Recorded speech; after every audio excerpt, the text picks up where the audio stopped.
management research. Hello and welcome to the Management Research Podcast. I'm your host, Dr. Eugene.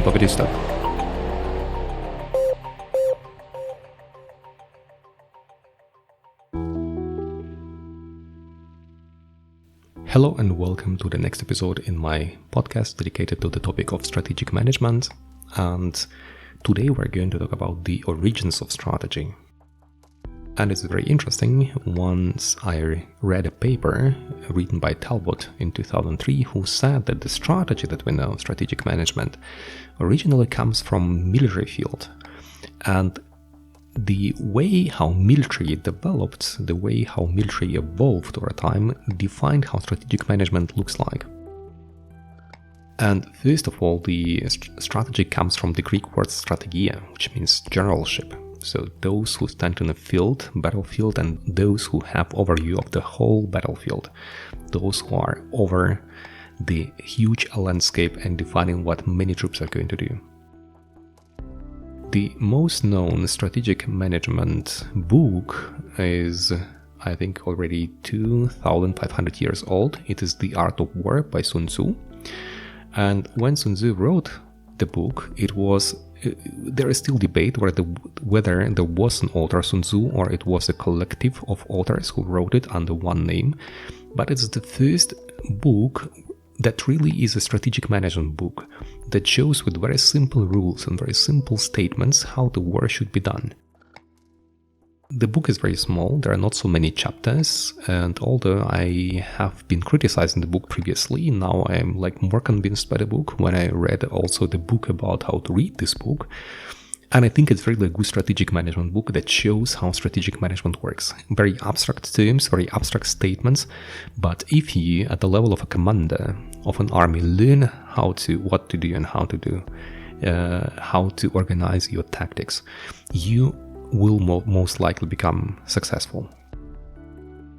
Then the military field, as you know, evolved because people are not so good in business, but they're good in war making. We're fighting against each other since probably the appearance of a humankind.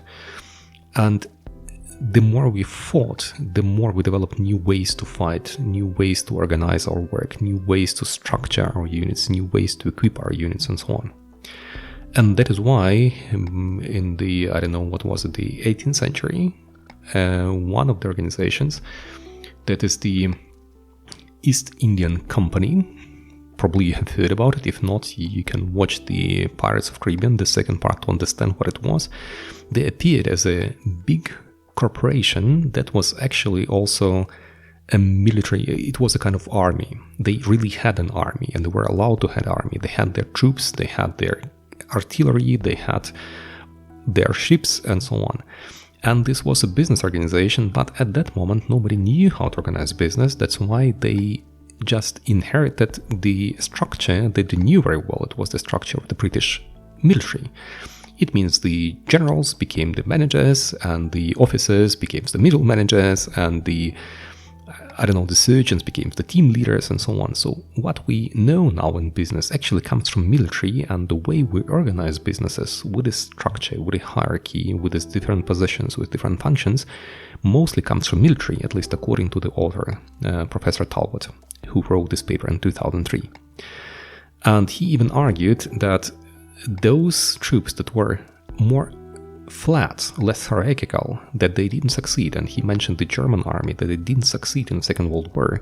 And this was a signal for business that it is not good to inherit the flat structures, and that business should focus on the structures of those who succeed in a battle. But this time they thought about battle on the market.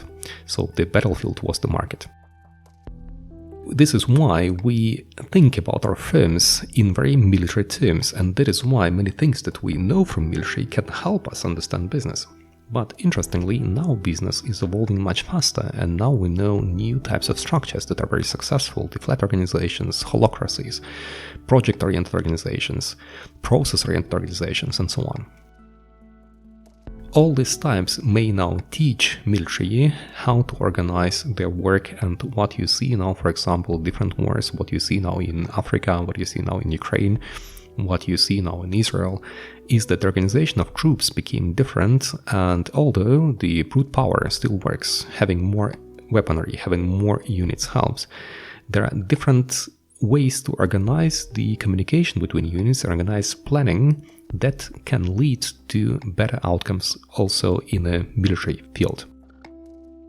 So what I want to say with this episode is actually that the military and strategic management, they have a lot in common, and that actually what we know now in business comes from military, and it can happen that military can now learn from business.